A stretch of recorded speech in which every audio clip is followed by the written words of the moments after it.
Because remember, we didn't fuck with Dame at all for a while. Remember we signed the Yes. We was on some fuck you Dame shit. Damn, I didn't know that. Well, one day we was at Sony. I'm gonna show you how the tables turn. We at Sony. We doing a performance for Cam's album. Remember you had to do all type of shows for your album. Had to practice rehearsal. Rehearsal. Cam had a song called Fuck You on there. We at the Sony studios. Dame walk in. We start doing a fuck you song. We like this to Dame. We got all the Brooklyn in it. You know Cam never been around. He said got gangsters, so now ungot him. You feel like he got the gangsters with him. Whatever. We hitting the Dame with this fuck you. Fuck you. Fuck you. We like this. A $64 million lawsuit changed everything for Dipset.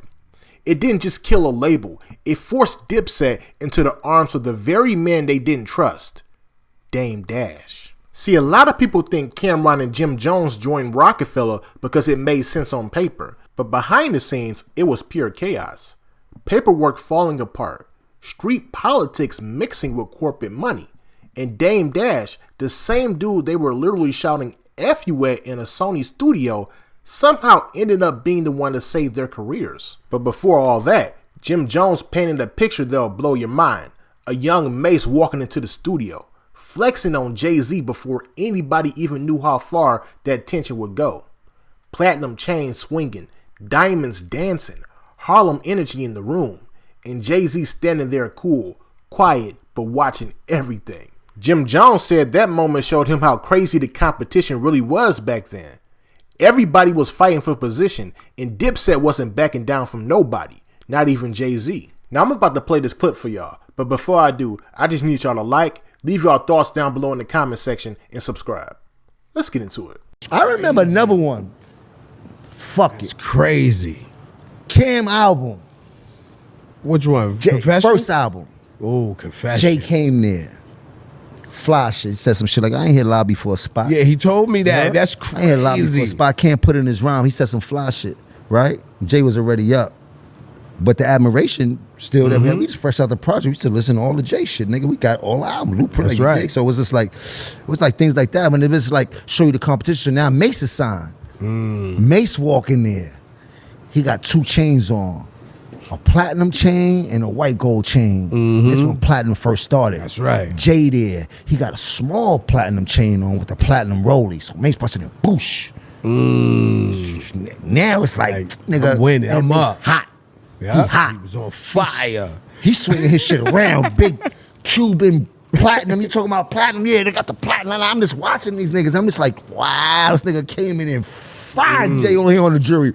But I'm not understanding the dynamic of what's really going on. Yeah. You heard? I'm face value of what I see. Don't know Jay from nowhere, but just doing music. And I'm measuring this shit by what I see, face value. So as Mace going up, he buying shit I never seen before. But now when you bring it in the building, you standing next to Jay, he looking good. I'm like, and these niggas thought that was a championship. I'm just showing like the shit that we were doing when we were younger, leading up to where we at now, because we were very prideful and very competitive. So now at that moment it was like a lot of that shit was like, we gotta show this niggas that we get money. Yeah. Because remember, we didn't fuck with Dame at all for a while.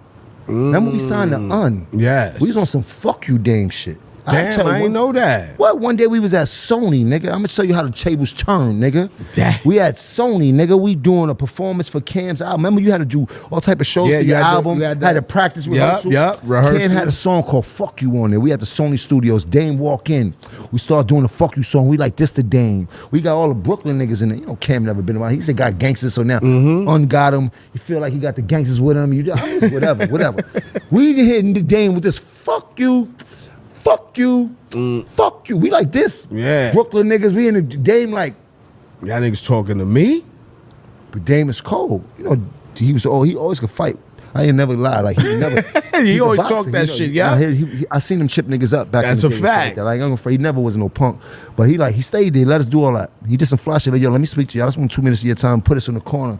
And was like, don't let these Brooklyn niggas get in between niggas that you really fuck with. Like, I know what your niggas is doing. I understand the whole thing, but don't do it this way. It's going to cause a nasty outcome. You heard? Like, nigga, I'm up.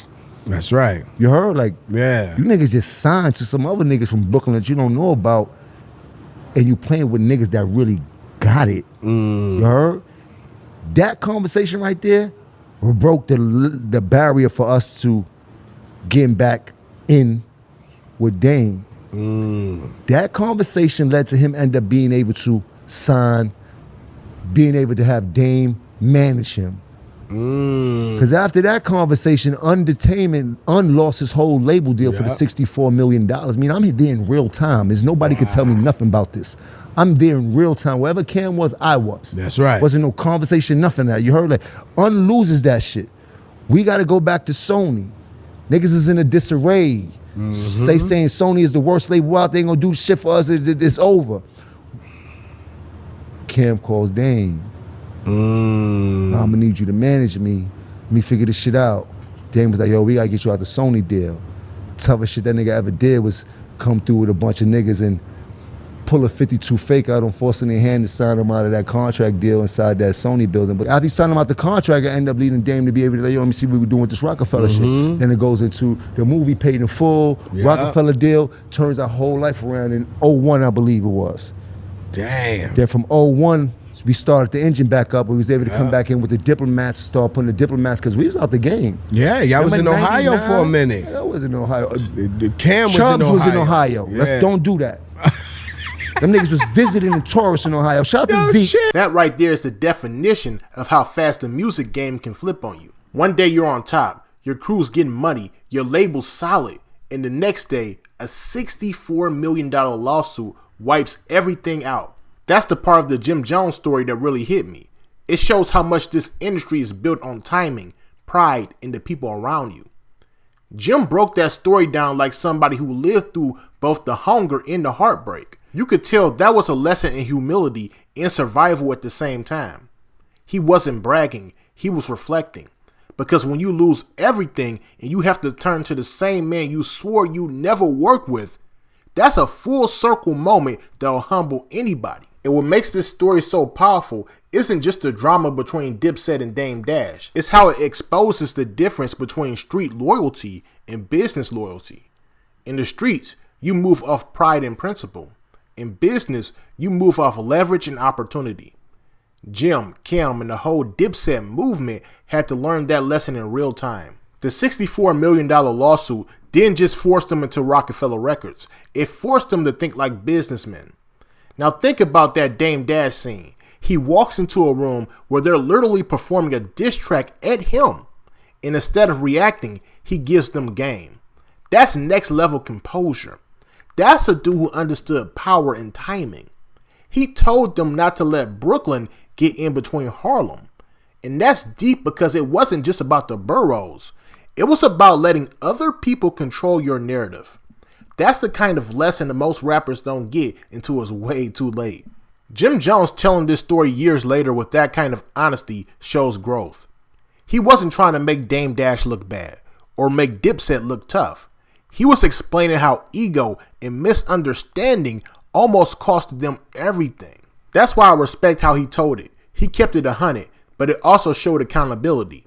He admitted they didn't trust Dame Dash, but he also admitted that same man helped them get back in the game. And that's balance. And if you think about it, that's really the story of hip-hop business in the early 2000s. Every move was personal and political at the same time. Everybody was fighting for independence, but they still needed the same people they were beefing with to level up. That's why these stories matter now. They show what it took to survive when labels were folding, lawsuits were flying, and your whole career could disappear overnight. Let me ask y'all this. Do you think Dipset would have ever reached that same level without Dame Dash stepping in after that lawsuit? Or did that whole situation actually prove that sometimes your enemies end up being your biggest blessing? Let me know your thoughts down below in the comment section. And make sure you like and subscribe. Peace.